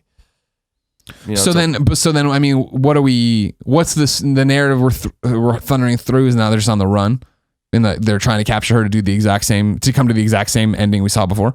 Maybe, or there could be. I think it can go in like all sorts of different directions where like there could be a religious or philosophical argument that like this is what's supposed to happen, and there's a group that's like fighting to be like, no, like they did the right thing, like you're not allowed to kill this girl, we don't want to cure, like this is nature. Like there could be all sorts of really interesting and bizarre ways you can go about it. the Fireflies will obviously play pretty prominently in it. And the Fireflies are technically the good guys, even though that you would be, and that's where it kind of turns things on their head where it's like, but they're technically the bad guys in the game, but they're not really the bad guys. No, that's what I always said, right? When I beat it, I remember putting the controller down and being like, I can't believe I was the bad guy. I can't believe Joel was the bad guy. And then, everybody talks, is like, well, that's actually just Neil Druckmann. I'm just like, well, that's how you interpret it. I'm like, no, that's how it is. You know what I mean? He could have saved humanity, and then we get this whole argument. And my whole argument, even though Neil said that wasn't really in his writing or whatever, I still think it's easy to infer, and I think it's fair to infer that they didn't know if it was going to work at all. So there's all these hypotheticals and all these questions, but he, in that hospital in Salt Lake City, I think it was in Salt Lake City, he just killed a bunch of people, and like they're going to find that. And so Joel's in a lot of trouble. And so it'd be interesting to see where they go with it. I just think I don't think it's a cop-out because it would be hard to make a new story in that world you would care as much about Joel and Ellie. So it would be a bold move to be like, well, it's not about them anymore. But I think it would be also a cop out to be like, well, we're just not going to wrap this up. Because I don't think it's wrapped up at all. Mm-hmm. I think there's like way more open-ended questions now about what their relationship with each other and what happened. And are the Fireflies going to give up? And are there other people that have the cure or are imbued with the cure and stuff like that? I think that's why it's so fascinating to see what the second game's going to be all about. And I do think that you have to have about Joel and Ellie, or at least Ellie. So, okay. We'll see. We will, everybody. Mr. Snarub writes in and says, hey, Colin and Greg, can you have Jack Trenton read the following? Hey, kids. You want to come take a ride with me in my van? We've got a wide variety of exhilarating software across all our PlayStation platforms. And you can do this one. Hey, Colin. It rubs the lotion on its skin. It does this whenever it's told. It rubs the lotion on its skin or else it gets the hose again. We've got an exciting lineup of thrilling games coming soon to PlayStation. And finally, hey, Greg, you got a real pretty mouth, ain't you? Check out these immersive and visually stunning PlayStation games that we have planned for you to enjoy in the coming year. I'm Jackie T. Creeper. Our incredibly horrible impression of Jack Trenton. Sounds nothing like the man. Like Jack Super Trenton. Nice. We just keep melding him. Colin, I want one last question for you. Okay. I'm getting a little tired. Like I'm getting a little, like I feel like I put so much energy into everything today. I had a good day today. Ravster95 says, Oi! I've got a simple question. With Project Spark closing its servers, do you think Media Molecule's Dreams is doomed to fail? These types of games just don't seem to have the traction, and with Dreams only being on PlayStation 4, I really think it's going to completely bomb, which is a shame because I love the Media Molecule. Thanks. Can't wait for you guys to come to England for a cheeky Nando's and some tea biscuits. Ravi Patel, Bolton, England. So they came and visited us at GDCs, but they asked to come visit us. Media Molecule. Yeah, Media Molecule to specifically show me Dreams because I just don't believe in it. I didn't really understand it. Now I understand it a lot more, and I think it's quite dynamic, and I think it's quite interesting, and I think it's quite clever. Do you think it's a game yet? But it's a game, I guess, if you want to term it like that. I still think that the game is not going to do well, and I agree with that. And I think that I hope that they're not in trouble, because in talking to them and really marinating on it like for a while, like what we talked about on the stream, and like they don't seem to have a game yet. Like they're talking about how they made their tools and now they make the game, right? Like and now they're gonna make their game with the tools, so you can see that that you can make a game with these tools, which is like Little Big Planet. But I agree. Like I don't know how you market this game. I don't know how you sell this game to anyone. I don't know why you'd let them make this game. But I hope I'm wrong. I'm very pessimistic about it, but I hope that I'm wrong, because they're very talented. They're super talented. Yeah, we love those people. My thing is, I don't think Project Spark is the canary in the coal mine for Dreams. I think Project Spark's completely different, and I think it shows Xbox, Microsoft chasing what Sony had with Little Big Planet, where it's like, all right, cool, Xbox One, Project Spark. And from the jump, I saw Project Spark at the Xbox One San Francisco, not reveal event because it was already revealed, but like your first chance to play all these Xbox One games, and the demo crashed and it wasn't fun. And I was like, ugh. And then it came out and no one cared about it. No one talked about it. And Microsoft hasn't built that infrastructure, that community, that fan base that wants that kind of shit. Sony has definitely built a fan base of like, here's some weird crap. Here's some weird artsy shit. Let's, everybody get super stoked about this weird ass game where you're a plankton just floating around eating other plankton. You're like, all right, cool. Yeah, why not? You know what I mean? Like PlayStation gamers, I think, have a more broad palette for what can work and what doesn't work and how it's going to go. Dream is going to be interesting. I think Dreams, yes, is an incredibly hard sell still. It is super interesting. Like, I look at it, I saw people build levels at PlayStation Experience and all this stuff, and I'm like, super cool. Love the tools. I remember how bad I was with Little Big Planet tools. The tools aren't going to do anything for me. Is it going to find an audience that just wants to play the levels, that just wants to play the games, just wants to see things? Hopefully, probably will. Yeah, will it be big enough to make it a big deal and matter? Yeah, you don't know. Making this game forever, and that's the big problem when you get to Media Molecule. Is like, yeah, they've been in on this for a while. They've been heads down on this for a while. They did Tearaway and then Tearaway Unfolded, but like that wasn't the thing, and this isn't the thing either. And is that question with you see Sony shutting down studios? Is this one where are they like on the evolution level, right? Of like, all right, this better be a hit, and you put it out and it's not. What does that mean for the studio? It sucks because it's not nearly their fault. Like, if the game's good, like Drive Club was different with Evolution because they really fucked that game up. Yeah. But if Dreams is well executed and it scores in the 8s or something like that, and then it doesn't sell, like that's not really their fault. They're not the marketers, and they're not the ones that greenlit the game or funded it. So, right. I don't think that's lost on PlayStation leadership. You know what I mean? Like, you don't know how. I mean, from the way people talk about going in and pitching a game at PlayStation, right? Like, you have to believe in it. So sure, it isn't on them. They didn't greenlight it. They didn't do this, but they do have to sit there and be like, well, fuck, like, what have you given us lately in terms of this? Little Big Planet, sure, when we love you guys for that. You know what I mean? Tearaway, loved by fans and critics, but didn't move units. It didn't dominate the world. I don't know. I hope they're not in trouble. I mean, Dreams is clearly going to be a tough sell. I mean, Dreams is clearly not going to be a huge hit. Like, I just don't know how else to put it. Like, I don't see how this is going to be the game that